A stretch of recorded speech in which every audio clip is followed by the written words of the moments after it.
अरे बाबूजी आप। हाँ बेटा, मैं ठीक हो? हाँ आइए, आप अंदर आइए, बैठिए, मैं विनय को बुलाती हूँ।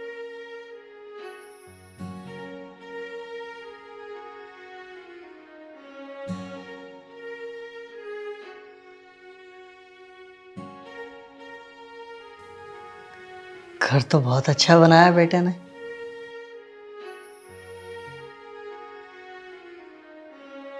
विनय उठो। क्या है? पापा आए हैं तुम्हारे बाहर। पापा ये? हम्म।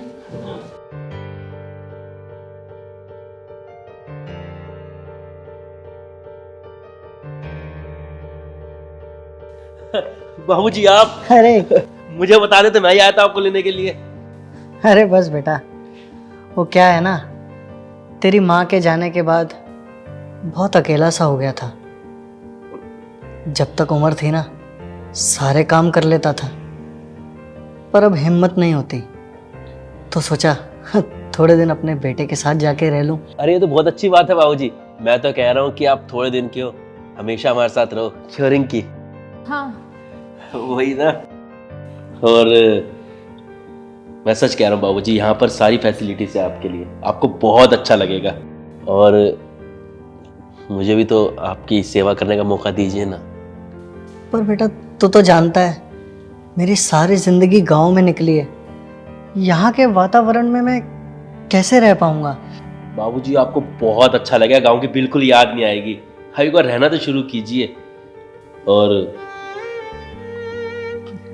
अगर आपको अच्छा नहीं लगेगा ना, आप चले जाना गांव, मैं नहीं रोकूंगा आपको। अरे नहीं नहीं बेटा, तू उदास मत हो। तू इतनी जिद कर रहा है तो कुछ दिन रह के देख लेता हूँ तेरे साथ। अरे बाबूजी आपने कुछ खाया? रोशन, अरे नाश्ता लेके आ। कितनी देर से बाबूजी बैठे हैं, इतनी देर लगती नाश्ता लाने में।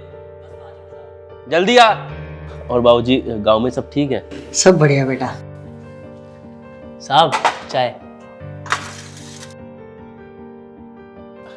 ठीक है, एक काम कर रोशन, जब तक बाबूजी यहाँ पर है ना, बाबूजी के खाने पीने से लेके नहाने धोने तक, पानी वानी हर चीज की ना जिम्मेदारी तेरी है। बाबूजी को किसी चीज की कमी नहीं रहनी चाहिए, समझ रहा है? साहब आप बिल्कुल भी चिंता मत कीजिए, मैं इनका पूरा ख्याल रखूंगा। ठीक है। अच्छा बाबूजी मैं चलता हूँ, मैं ऑफिस के लिए थोड़ा देर हो रहा हूँ। ठीक है बेटा।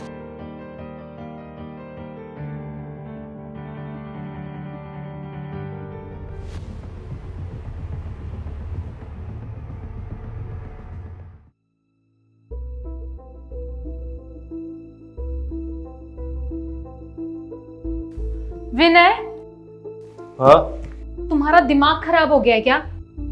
क्या हो गया? इधर आओ। हाँ बोलो, क्या बात है, बहुत टेंशन ले रही हो? जब तुम्हारे पापा कह रहे थे कि थोड़े दिन रुक के वो वापस चले जाएंगे, तो तुम्हें क्या जरूरत थी महान बन के उनको परमानेंट रोकने के लिए, कहने के लिए? यार तुम कैसी बातें कर रही हो? वो मेरे पापा है, पापा। मुझे भी तो मौका मिलना चाहिए ना उनकी सेवा करने का। सेवा? वाह। और तुम तो चले जाओगे अपने ऑफिस, और यहाँ मैं, सारा काम मेरे सर पे आ जाएगा। तुम खामा का टेंशन ले रही हो रिंकी। देखो वो ना गांव में रहने वाले व्यक्ति हैं, वो अपना काम खुद से करना जानते हैं, वो अपना काम किसी और के ऊपर नहीं थोपते हैं। तुम खामा का टेंशन मत लो, उनके होने से तुमको कोई दिक्कत नहीं होगी। अब अपना मूड ठीक करो, ठीक है? पापा देखेंगे तो क्या सोचेंगे। चलो मैं ऑफिस के लिए लेट हो रहा हूँ, मैं ऑफिस निकलता हूँ। तो खामा का टेंशन मत ले, ठीक है?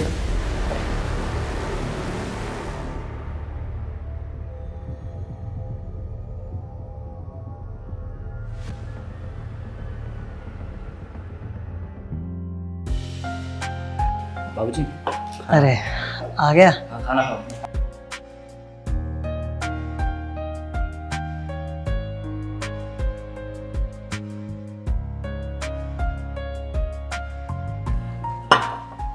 और कुछ चाहिए? तूने खा लिया? हाँ मैंने खा लिया। ठीक है। और कुछ? कुछ चाहिए होगा मैं तुझे आवाज मार दूंगा।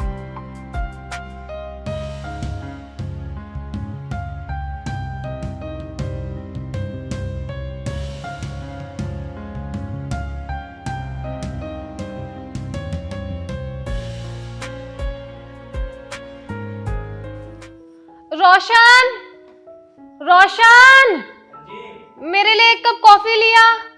ठीक है मालकिन।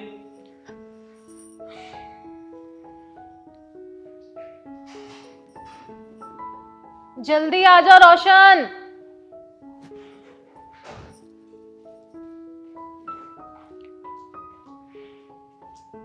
कितनी देर लगा दी तूने? चलो मालकिन। ओ मालकिन, आपसे कुछ काम था। हाँ बोल। मुझे कुछ अभी छुट्टी चाहिए। छुट्टी?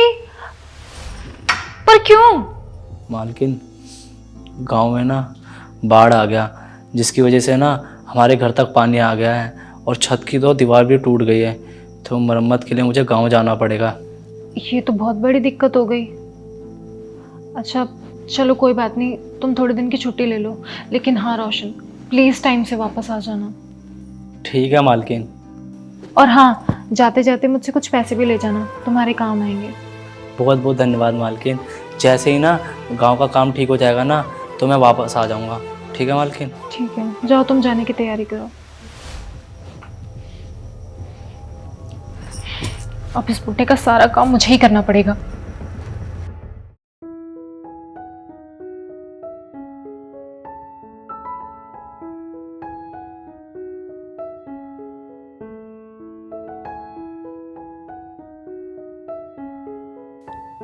अरे बहू,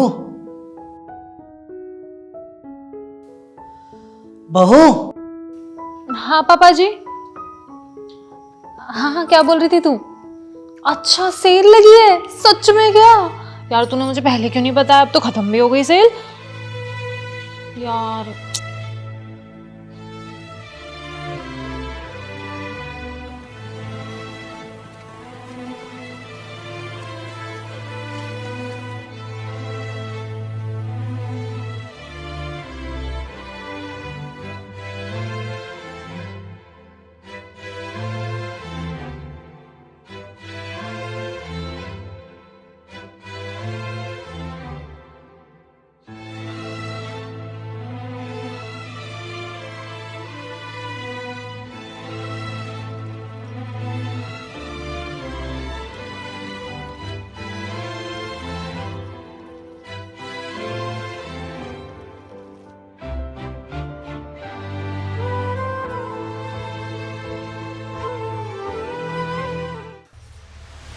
हाँ बाबूजी, आप बुला रहे थे बार बार? अरे कुछ नहीं बहू, वो भूख लगी थी ना तो खाना चाहिए था, इसलिए तुझे बुला रहा था। बस इतना छोटा सा काम, ये तो आप खुद भी कर सकते थे ना। इतनी छोटी सी बात के लिए मुझे बार बार आवाज देना। बेटा वैसे मैं गांव में सारा काम खुद ही करता था, लेकिन यहाँ आया हूँ ना तो वो रोशन हाथ में खाना दे जाता था, इसलिए उसकी आदत से हो गई है। कुछ नहीं होता बेटा, मैंने ले लिया अब तो खाना।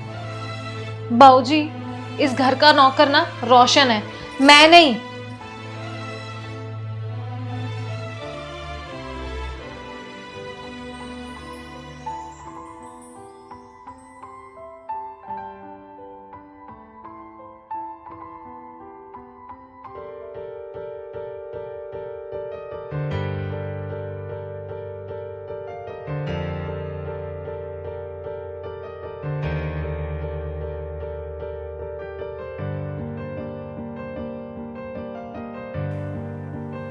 अरे रिंकी बेटा, तुम कहीं जा रहे हो? हाँ पापा जी, वो काफी टाइम से मैं और विनय बाहर नहीं गए थे घूमने, तो आज मैंने विनय को बोला तो उसने कहा कि हम चलते हैं। चलो ठीक है। अच्छा सुनो, हाँ बेटा।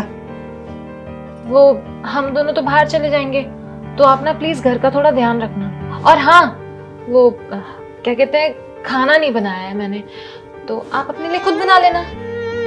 अरे बेटा तुम चिंता ना करो, तुम आराम से घूमने जाओ, मैं बना लूंगा खाना।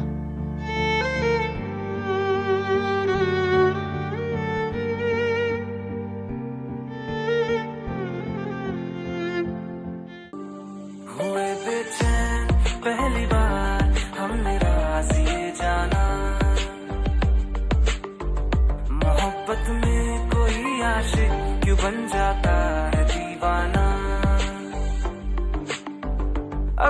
इकरार हो जाए, किसी से प्यार हो जाए, बड़ा मुश्किल होता है दिल।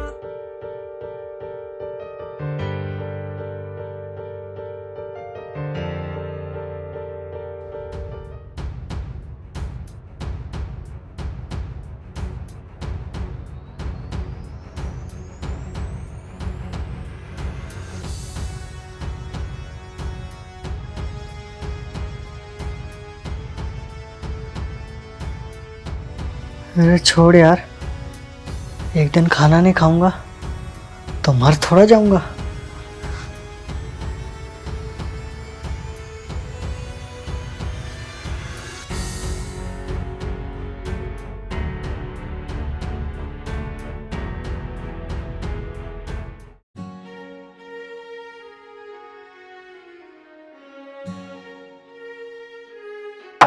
Baby, thank you so much मुझे डेट पे ले जाने के लिए। It's okay. यार मैं क्या कहता हूँ, मैं बाबूजी से मिल के आ रहा हूँ, तुम रूम में जाओ। ठीक है, पर हाँ ज़्यादा देर मत करो, तुम्हें पता ही है ना कितना थक गई हूँ मैं। हाँ हाँ, बस जल्दी आ लो।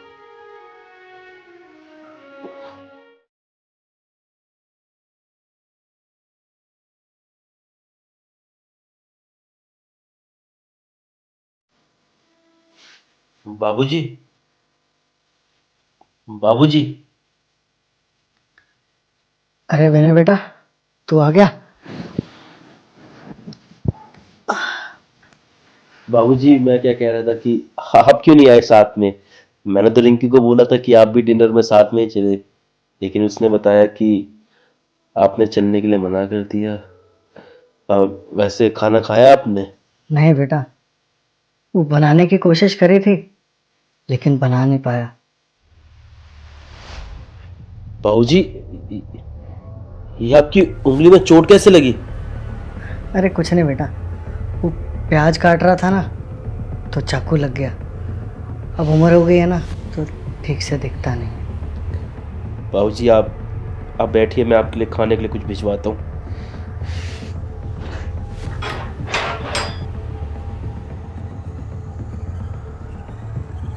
रिंकी, तुमने क्या कहा था कि तुम बाबूजी के लिए खाना बना के गई हो? बताओ, उन्होंने तक खाना नहीं खाया है। कर दी ना चुगली, मुझे तो पहले से ही पता था कि वो ऐसे हैं। और हाँ, मैंने ही बोला था उन्हें कि अपने लिए खुद खाना बना लेना। इतना छोटा सा काम अगर वो खुद कर लेंगे तो घिसने ही जाएंगे। रिंकी, कुछ ही मत बोलो, अपनी जबान को ना लगाम लगा लो, समझ रही हो? देखो, वो ना मेरे पिता हैं, मैं उनसे बहुत प्यार करता हूँ। अगर तुम उनकी इज्जत नहीं कर सकती ना तो तुम्हारे घर में रहने का कोई अधिकार नहीं है। ये बात अपने दिमाग में बिठा लो अच्छे से। सही है विनय, आज तुमने मुझे दिखा दिया ना कि मेरी अहमियत क्या है इस घर में। इतनी छोटी सी बात के लिए तुमने मुझे घर से निकाल देने की धमकी दे दी अपने बाबूजी के लिए। छोटी सी बात नहीं है ये, तुम्हारे लिए छोटी सी बात होगी लेकिन मेरे लिए बहुत बड़ी बात है। अगर मेरे पिता खाना खाए बिना सो जाएंगे तो देखो, मैं तुमसे बहस नहीं करना चाहता, जाओ और खाना बनाओ उनके लिए। हाँ हाँ, मुझे भी कोई शौक नहीं है तुम्हारे साथ बहस करने का। और हाँ, तुम भी मेरी एक बात अपने दिमाग में डाल लो कि आज तो मैं खाना बना दे रही हूँ तुम्हारे बाबूजी के लिए, लेकिन कल तुम्हें ये डिसाइड करना होगा, या तो इस घर में तुम्हारे बाबूजी रहेंगे या फिर मैं। ठीक है, जाओ खाना बनाओ।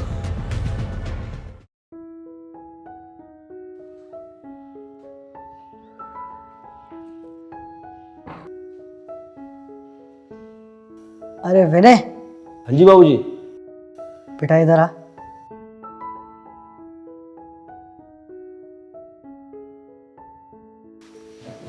हाँ जी बाबूजी। बेटा मैंने रात को तुम्हारी सारी बातें सुन ली थी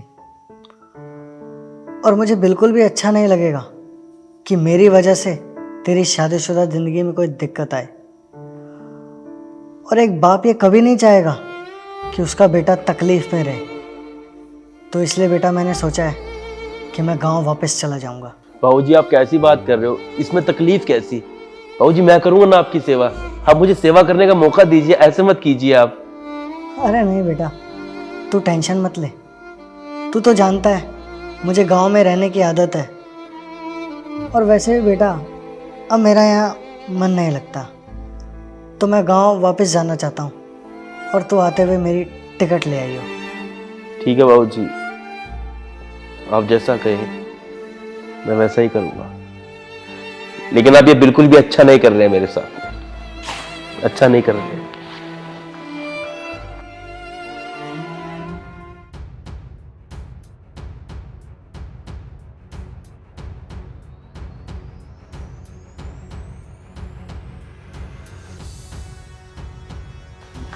रिंकी, क्या हो रिंकी, तुम रो रही हो? अचानक से तुमने ऑफिस में मुझे फोन करके बुला लिया।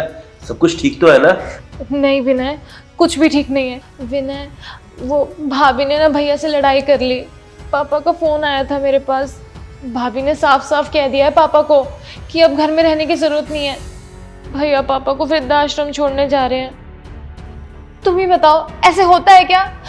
वो हमारे पापा है, वो ऐसा कैसे कर सकते हैं? विनय, मैंने ना डिसाइड कर लिया है कि पापा हमारे साथ रहेंगे। भाई उन्हें नहीं रख सकते तो क्या हो गया, मैं उन्हें रखूंगी। मैं अभी उनको बुला लेती हूँ। नहीं, कोई जरूरत नहीं पापा को फोन करने की, वो हमारे साथ यहाँ नहीं रह सकते। क्यों? तुम ऐसे कैसे बोल सकते हो विनय मेरे पापा के बारे में? वो मेरे पापा है। हाँ, अब पता लग रहा है वो तुम्हारे पापा हैं, तो तुम्हें दर्द हो रहा है। और जो तुमने बिहेव किया कल मेरे पापा के साथ में, तब क्या हुआ था? तब तुम्हें एहसास हुआ कि मुझे कितना दर्द हो रहा होगा। अपने पर बीती तो तुम्हारे को दर्द हो रहा है। जैसे तुम्हें दर्द होता है ना अपने पापा के लिए, ऐसे मुझे भी दर्द होता है। जैसे तुम सेवा करना चाहते हो मेरे पापा की, मैं भी अपने पापा की सेवा करना चाहता हूं। आज तुम्हारे भाई भाभी ने तुम्हारे पापा को घर से निकाल दिया और वृद्धाश्रम छोड़ रहे हैं, तो बहुत दर्द आ रहा तुम्हें। अब पता लगा कि एक बेटे का दर्द क्या होता है। एक बात समझ लो, तुम्हारे पापा इस घर के अंदर नहीं रह सकते, क्योंकि तुम्हें इस चीज का एहसास ही नहीं है कि एक बुजुर्ग का दर्द होता क्या है। और तेरे में कुछ नहीं होती है, पापा सिर्फ पापा होते हैं, चाहे वो तुम्हारे हो चाहे वो मेरे हो। विनय, तुम बिल्कुल सही कह रहे हो। मुझे तुम्हारे पापा के साथ ऐसे बिहेव नहीं करना चाहिए था। आखिरकार वो तुम्हारे पापा है ना। मुझे अपनी गलती का एहसास हो गया है। मैं प्रॉमिस करती हूँ कि तुम्हारे पापा का अपने पापा के जैसे ख्याल रखूंगी और कभी भी उनके साथ इस तरीके का बर्ताव नहीं करूंगी। मुझे माफ कर दो। मुझे खुशी हुई रिंकी कि तुम्हें अपनी गलती का एहसास हुआ। पता है, हर माँ बाप यही चाहता है कि बुढ़ापे में उसकी औलाद उसके बुढ़ापे का सहारा बने। पता है कितनी सारी औलादें ऐसी होती हैं जो अपने माँ बाप को वृद्धाश्रम छोड़ के चली जाती है। यार वो किसके लिए करते पूरी जिंदगी? हम सबके लिए ना। और जब कोई औलाद उनके साथ ऐसे करती है ना, तो वो पूरी तरह टूट जाती है। तुम ही सोचो कि अगर हमारे बच्चे हमारे साथ ऐसा करें तो कैसा लगेगा। हमें भी दर्द होगा ना, लेकिन हम भूल जाते हैं। छोड़ो, वैसे तुम्हें दुखी होने की कोई जरूरत नहीं है। तुम्हारे भाई ने तुम्हारे पापा को नहीं निकाला है घर से, ना ही वो उन्हें वृद्धाश्रम छोड़ने के लिए जा रहा है। दरअसल मैंने तुम्हारे पापा को कल रात वाली सारी बात बताई थी, तो उन्होंने तुम्हें सबक सिखाने के लिए सब नाटक किया था। बस यार, मुझे खुशी हुई कि तुम्हें अपनी गलती का एहसास हो गया, और मुझे माफ कर देना, मैंने तुम्हारे साथ ये सब किया। नहीं विनय, तुमने बिल्कुल सही किया मेरे साथ। इनफैक्ट माफ़ी तो मुझे मांगनी चाहिए ना तुमसे। और प्लीज़ विनय, तुम पापा जी को जाने से रोक लो। मैं प्रॉमिस करती हूँ कि मैं उनका बहुत ध्यान रखूंगी। रिंकी, मुझे बहुत खुशी हो रही है तुम्हें आज ऐसे देख के। दोस्तों, इस वीडियो में हमने सिर्फ ये दिखाने की कोशिश की है कि माँ बाप चाहे किसी के भी हो, वो माँ बाप होते हैं, हमें उनका सम्मान करना चाहिए। और जो माँ बाप होते हैं वो इसी उम्मीद के साथ में बच्चों को बड़ा करते हैं कि बुढ़ापे में हम उनका सहारा बनेंगे। तो हमारा फर्ज भी ये बनता है कि हमें अपने माँ बाप का सहारा बनना है, उनकी सेवा करनी है। हमारी वीडियो अच्छी लगी हो, उसका मैसेज अच्छा लगा हो, तो इसे शेयर करना, क्योंकि हमारी स्ट्रेंथ जो है, ताकत है, वो आप हो, आपकी शेयरिंग है। अगली वीडियो के साथ में जल्दी आएंगे, तब तक हमारी वीडियोस देखते रहिए, कमेंट्स कीजिए, और कुछ कमी रह गई तो ज़रूर बताना। मिलते हैं जल्दी नेक्स्ट वीडियो में।